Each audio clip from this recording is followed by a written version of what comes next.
NBA Finals start tonight. Nobody in the world can find a path for the Miami Heat, yet Andrew Perloff feels like he has found the secret sauce for a team that is the biggest underdog going into the finals of the last 30 years. I'd love to hear this. Is it really 30 years? Something like that.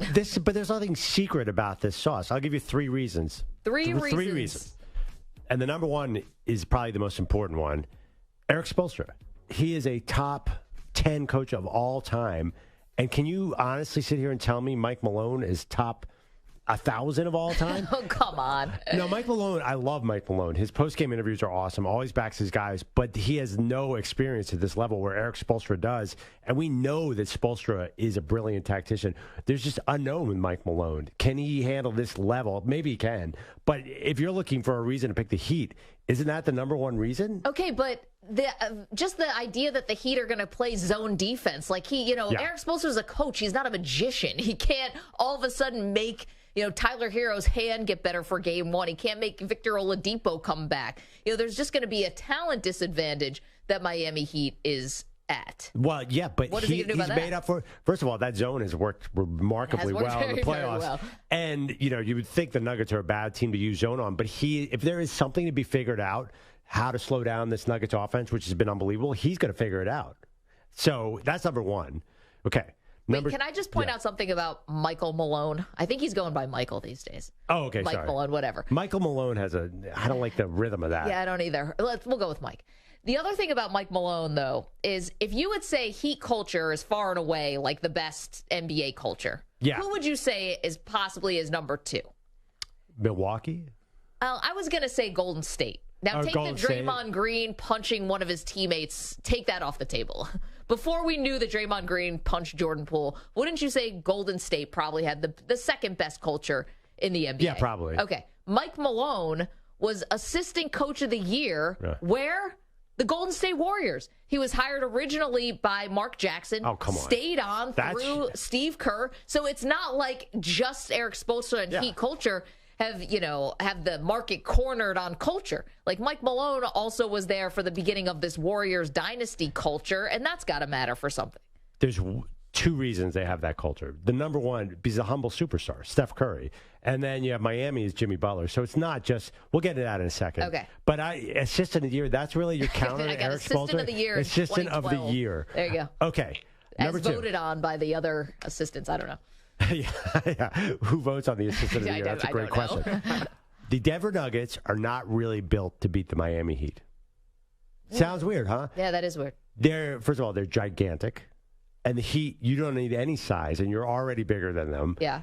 They are centered around Jokic, but what's the one thing that has worked all postseason against Joker? What's the one player who had any success against him? Rui Hachimura. The 6'9" power forward who leaned into Jokic's body. So Miami doesn't need a 7-footer to go against Joker. Joker kills other 7-footers, slow 7-footers.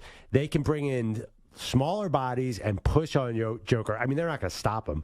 But listen, all the strengths Denver has are sort of neutralized because Miami is nothing but guards and Bam Adebayo. Now, Adebayo will try to cover Joker. He'll have maybe some games that are good, some are bad. But basically, you don't need all that height. You don't need Michael Porter Jr. and Aaron Gordon against a team that's filled with 6'5" guys. So I think Miami's small ball is completely something foreign to what the Nuggets have seen so far, and it might just be the one thing that they can't handle. Okay, compelling argument. However, when you say Rui Hachimura really stopped Joker, shut him down. They swept that series. Yeah, despite Rui's defense. Yeah, they didn't win a game. They were close, I guess. The Lakers were in those games. They weren't blowouts, but it's not like Hachimura is now the Jokic stopper. He put up more of a fight than Anthony Davis, I guess. Well, one of the problems is the Heat doesn't have a Hachimura. They have Bam Adebayo and then one of the Zeller brothers and Kevin Love. Kevin Love, yeah. Yeah, Kevin Love cannot be out there. But how about this one? Yeah. I thought the idea is you let Joker go off. You don't double team him. You let him score as many points as possible. It's the old Kobe Bryant thing. Let Kobe get 40 and everyone else you shut down and you'll win. Right, and Miami's actually really, really good at defending the three. So unless you have two guys on Joker, you're going to slow down KCP. You're going to slow down Jamal Murray, at least make them hit twos. And then Miami will bomb you this postseason especially. They're shooting 39% from three. They will bomb you from outside.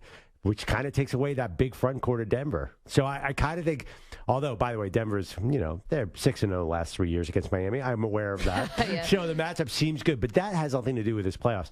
I think small ball is at least gives them a puncher's chance. Number 3, you're not going to like. But I would tell you the number 3 reason the Heat have a chance, a path to the NBA title. Okay, lay it on me. Why am I not going to like it? Because it's kind of weak. But okay. You've watched this playoffs. How many ankles have we seen turn in this NBA playoffs? You can't do that, though. At least 40. Yeah, and at least 20 of them have been on the Heat. Actually, Boston was turning a lot of ankles, too. Jason Tatum turned his ankle. If something happened to Joker, all of a sudden it goes from, minus 400 Nuggets to minus 400 Heat. Because if you take Joker off that Nuggets team, the Heat are so much better. Now, I know that's a crazy statement, but I do feel like this has been the most injury-plagued NBA playoffs I ever remember, Maggie. So why, if you were going to bet on the Nuggets to sweep, that means everyone's going to stay healthy, and I am not 100% sure this spring that's going to happen. You cannot count on a Jokic injury. I mean, if anything, you count on a Jamal Murray injury. Yeah, well, give me a Murray. Or Michael Porter, but even that, I think still Denver could win. So how are they? Well, with no Joker, they're not winning. Not with no Joker, but with no Murray, they can still win. I mean, Joker's the key to the whole thing. I remember they struggled without Murray in the last couple plays. I know I'm taking him away. By the way, Jimmy Butler is already hurt, so he can get hurt Martin's again. got a knee thing. Yeah. Gabe Vincent has turned an ankle. Yes. Series. Kevin Love's got a back issue. I mean, we could go down. And it doesn't seem to slow down the Heat at all. Tyler Hero, it might be back for Game 3, and by then is the series going to be basically a wrap anyway. So the Nuggets have been incredibly healthy. Obviously, that Sun series was, I think, changed dramatically by the Chris Paul injury. So we'll see. Will that run continue? Probably, but at least that's a path. My last one, that was top 3, but I'll give you a fourth. Jimmy Butler. It's just Jimmy Butler. Yeah, just Jimmy Butler. Just Jimmy Butler. I don't need to give you any numbers. He is the toughest guy on the court, and he seems to inspire his teammates. And I know Joker is also very tough, but, I mean, if you were going to pick guys on a playground, you might want to pick Jimmy Butler because he seems to win a lot of basketball games. No, I understand that, but the best player on the court is going to be Jokic, and Jimmy's going to be a close second, which got us thinking about Jimmy Butler, his career. I mean, we're all praising him now. He deserves it, the playoffs, everything, but is he a Hall of Famer? Wait, by the way, I mean, Caleb Martin's in your conversation. Yes, the best player. And of course, the immortal Caleb Martin. How could we ever forget the Mountain West Conference Player of the Year? Well, I mean, in my mind, it's the LeBron, Jordan, Caleb Martin debate after the way he played the other day. But, okay, right. So those are the top 2 players. But Jimmy is a Hall of Famer. To me, there's no debate here. You know, it made me think about it just for a second. It's not slam dunk, LeBron James or, Steph Curry, someone who's the elite of the elite. Now, the thing is about the Basketball Hall of Fame is that every single person and their mom gets in. They literally induct the mom, too. And it's like the parting of the Red Sea, and everyone gets to come into the Hall of Fame. I kid, but only kind of. Because they have all this crazy criteria that no one ever lets you know what it is. You never know who votes for the Hall of Fame. This is not like not like football and not like baseball. The bar isn't super duper high. So is Jimmy Butler going to get in? Yes. Do I think about it for a second? I think about it for a second. Well, I think the media loves Jimmy Butler. And I think I assume there's some media voters. I think his reputation is so high right now, and that's going to carry through to the rest of his career. I don't think you're going to have to pull up his numbers. People are going to just go, it'll be an eye test thing. Yes. Because of the playoff success. Yeah, because of the playoff success. But take, for example, Paul George. He's got playoff P where Paul George has some good playoff numbers, but I don't think Paul George is a slam dunk Hall of Fame. George struggled early in his career in the postseason, where Jimmy has always been a really good postseason performer. But Jimmy, and first of all, Paul George is in as well, but Jimmy's got also the bona fides. He's got 6 All-Star appearances. He just won that silly award that they started doing, the Eastern Conference MVP. And who is it named after again? Larry Bird. The Larry Bird. Voters are going to look at that. He's got all defense teams, a lot of all NBA teams. So I think he's fine. If they win, then it's done. But just 2 final appearances alone, that's got to be enough, right? How are the voters going to look back on the bubble title? Now, you could say it was harder than all the other titles because of the circumstances surrounding the pandemic and having to be away from your families. I personally think it's much easier. No home crowds, no travel. I mean, that would have been Miami to L.A. You're going to tell me that wouldn't have taken its toll on anyone, even though they're like traveling in the lap of luxury, it still takes its toll. I don't think the bubble title is going to be remembered as... Well, I mean, he didn't win, but yeah, I mean, the bubble, getting to the finals in the bubble. Yeah, getting in the finals he did, but like, I don't know if that finals is going to be remembered as like an all-time...